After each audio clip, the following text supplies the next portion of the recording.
Και επιστρέφουμε στο θέμα των ευρωεκλογών και μέσω Skype πάμε τώρα να έχουμε μία συζήτηση με τον υποψήφιο ευρωβουλευτή του ΠΑΣΟΚ, τον κύριο Γιάννη Βαρδακαστάνη, που βεβαίως όλοι γνωρίζουμε επειδή είναι πρόεδρος της Εθνικής Συνομοσπονδίας Ατόμων με Αναπηρία. Κύριε Βαρδακαστάνη, καλησπέρα. Καλησπέρα σε εσάς, σε αυτούς που μας παρακολουθούν. Πρώτα απ' όλα χρόνια πολλά, με υγεία, καλή Ανάσταση, καλό Πάσχα.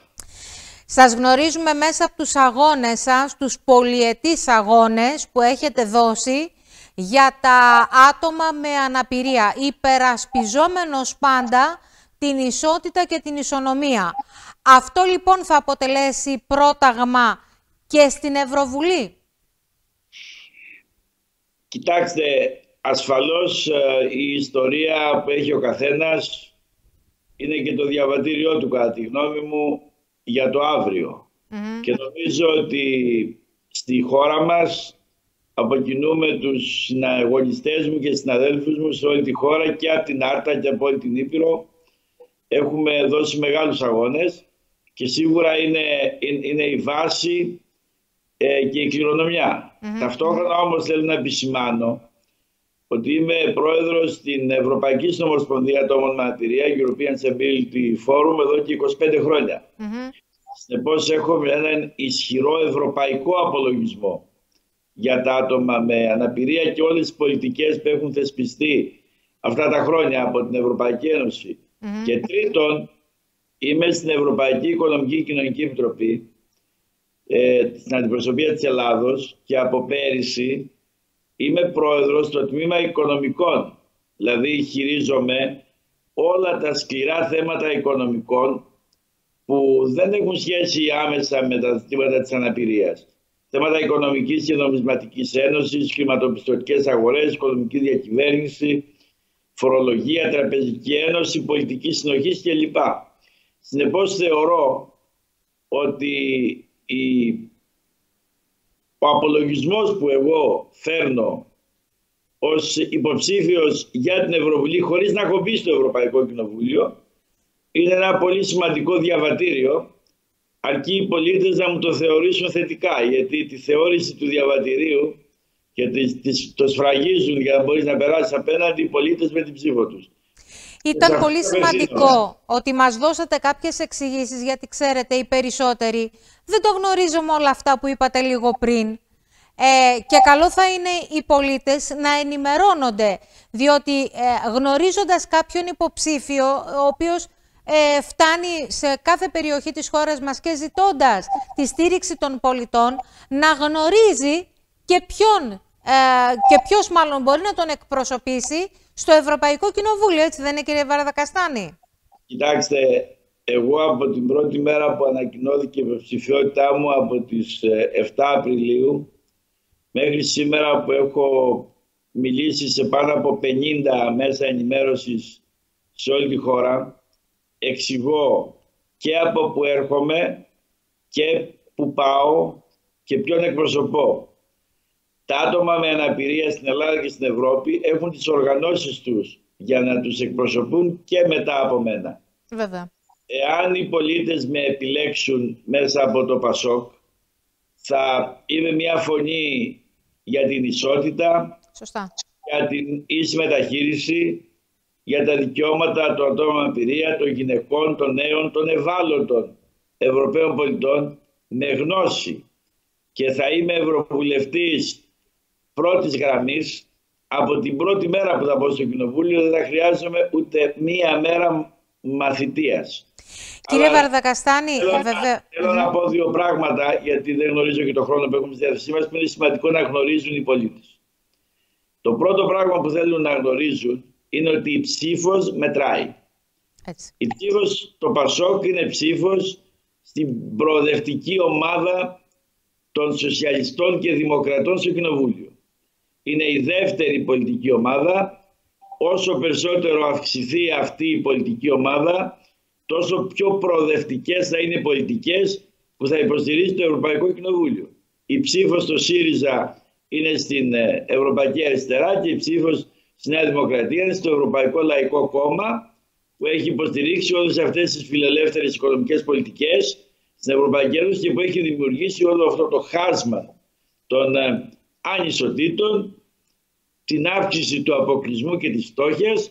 Δεν έχουν αντιμετωπιστεί ακόμα οι ανισότητες που δημιουργήσει η πανδημία. Υπάρχει μια τεράστια ανασφάλεια και αβεβαιότητα στην Ευρώπη και έχει αφήσει μεγάλα τμήματα του πληθυσμού εκτός νυμφώνος και αυτοί έχουν δίκο αότα σε αυτά που θα πούνε οι σιρήνες του ευρωσκεπτικισμού, του εθνικισμού και του λαϊκισμού. Και αυτά για να αντιμετωπιστούν σημαίνει ότι η Ευρωπαϊκή Ένωση πρέπει να είναι πιο δίκαιη, πιο κοινωνική, πιο δημοκρατική, πιο βιώσιμα ανθρώπινη.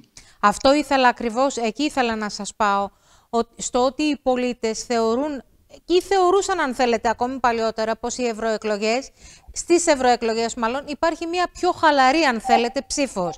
Φαίνεται όμως ότι αυτό έχει αλλάξει. Και η νεολαία ενδεχομένως έχει άλλα κριτήρια. Το θέμα όμως είναι πώς θα ενεργοποιηθούν όλοι οι πολίτες. Γιατί θεωρώ ότι το γνωρίζετε πάρα πολύ καλά, κύριε Βαρδακαστάνη. Επίσης, το μεγάλο ζητούμενο είναι η αποχή. Δηλαδή, όσο περισσότεροι πολίτες πάνε στις κάλπες και ψηφίσουν, τόσο καλύτερο και πιο, αν θέλετε, αντικειμενικό θα είναι και το αποτέλεσμα. Κοιτάξτε, πρώτα απ' όλα θα πρέπει πάντα να θυμόμαστε και να γνωρίζουμε ότι το δικαίωμα στην ψήφο, το δικαίωμα στην δημοκρατική επιλογή δεν το χάρισε κανείς, κερδίθηκε μέσα από αγώνες. Με τη συμμετοχή μας πρώτα απ' όλα τιμούμε τους αγώνες των προγόνων μας για να έχουμε δημοκρατία, ελευθερία και ελεύθερη επιλογή. Το δεύτερο που θέλω να πω είναι ότι όταν δεν ψηφίζουμε, ουσιαστικά εχωρούμε το δικαίωμα της απόφασης σε αυτό που ψηφίζει. Τρίτον, αν πάνω από 80% της καθημερινότητας των πολιτών καθορίζεται από τις αποφάσεις που λαμβάνονται στις Βρυξέλλες και από το Ευρωπαϊκό Κοινοβούλιο φυσικά, τότε πώς μπορεί κανείς να πει απέχω από μια ψηφοφορία που μου καθορίζει το αποτέλεσμά της το 80% και πλέον της καθημερινότητάς μου. Αρκεί βέβαια και καλό τους πολίτες να ψηφίσουν, να λάβουν μέρος πρώτα απ' όλα, να επιλέξουν φιλοευρωπαϊκές δυνάμεις και βεβαίως καλό να επιλέξουν το ΠΑΣΟΚ για να ενισχυθεί το ΠΑΣΟΚ και βέβαια πολύ σημαντικά η ομάδα των Σοσιαλιστών και των Δημοκρατών. Και αν κρίνουν ότι αυτός που μιλάει τώρα έχει το διαβατήριο που πρέπει να το σφραγίσουν θετικά οι πολίτες με την ψήφο τους, τους το έχω στη διάθεσή τους. Μπορούν να γνωρίσουν, μόνο το όνομά μου στο Google να βάλουν, θα δουν ακριβώς το καθρέφτη της ζωής μου και τι έχω κάνει. Σας είπα, πάω με θετικό έργο ευρωπαϊκού απολογισμού. Βεβαίως. Αλλά πρέπει όμως, για να ενημερώσουμε σωστά, γιατί αρκετά είπαμε για τον εαυτό μας, πρέπει να ενημερώσουμε σωστά τους πολίτες τι έχουμε μπροστά μας στο επόμενο κοινοβούλιο. Γιατί πάρα πολλοί υποψήφοι μιλάνε χωρίς να παρουσιάζουν την ατζέντα ορισμένων θεμάτων κομβικών που έχει να χειριστεί το κοινοβούλιο και που θα αφορούν τη ζωή μας τη νέα δεκαετία, 30 και πέρα. Και θα σας πω τα εξής 6. Πρώτον, του χρόνου το Μάιο θα δοθεί στη δημοσιότητα ο προϋπολογισμός της Ευρωπαϊκής Ένωσης από το 28 και μετά. Δεύτερον, θα δοθεί στη δημοσιότητα το πολυετές δημοσιονομικό πλαίσιο που είναι η χρηματοδότηση όλων των ευρωπαϊκών πολιτικών. Τρίτον, η κοινή αγροτική πολιτική 28 και μετά. Τέταρτον, η νέα πολιτική συνοχής, δηλαδή για την Ελλάδα το ΕΣΠΑ. Πέμπτον, θέματα πράσινης και ψηφιακής μετάβασης. Έκτον, παρεμβάσεις για την κλιματική κρίση και κλιματική αλλαγή και γνωρίζουμε τι συνέβη στη χώρα μας. Και βέβαια, το 26 ολοκληρώνεται το Ταμείο Ανάκαμψης. Η γνώμη μου είναι ότι θα υπάρξει και νέο Ταμείο Ανάκαμψης. Δεν πρέπει να έχουμε ένα ισχυρό κοινοβούλιο με θετικό προοδευτικό πρόσημο. Και επιτρέψτε μου να κλείσω αυτή την παρέμβαση με το εξής. η χώρα μας είναι μια μικρή χώρα στην Ευρωπαϊκή Ένωση. Στους 707, νομίζω που είναι μέλη του Κοινοβουλίου, έχουμε 21. Εάν θέλουμε οι Έλληνες ευρωβουλευτές να έχουν ρόλο πέραν της συμμετοχής τους ως ευρωβουλευτές από την Ελλάδα, πρέπει πρώτον να ενισχύσουμε τις προοδευτικές δυνάμεις, εγώ μιλώ για το ΠΑΣΟΚ, και δεύτερον να επιλέξουμε ευρωβουλευτές που έχουν τη γνώση, την εμπειρία και την ικανότητα για να αναλάβουν μέσα στο Κοινοβούλιο υπερεθνικούς ρόλους που θα τους αναθέσουν οι πολιτικές ομάδες στις οποίες θα ανήκουν. Τι εννοώ? Εννοώ ρόλο Προέδρου Επιτροπών, συντονιστών, εισηγητών, συνεισηγητών, δηλαδή διαμορφωτών της πραγματικής πολιτικής. Και για να γίνει αυτό πρέπει να πάνε ευρωβουλευτές που έχουν γνώση και εμπειρία. Εγώ θέλω να σας ευχαριστήσω πάρα πολύ, κύριε Βαρδακαστάνη.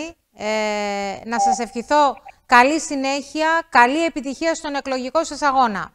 Εγώ θέλω να ευχηθώ πρώτα απ' όλα στην καθεμιά και στον καθένα που μας παρακολουθεί χρόνια πολλά. Με υγεία, ατομική, των μελών της οικογένειας, των φίλων, των αγαπημένων τους.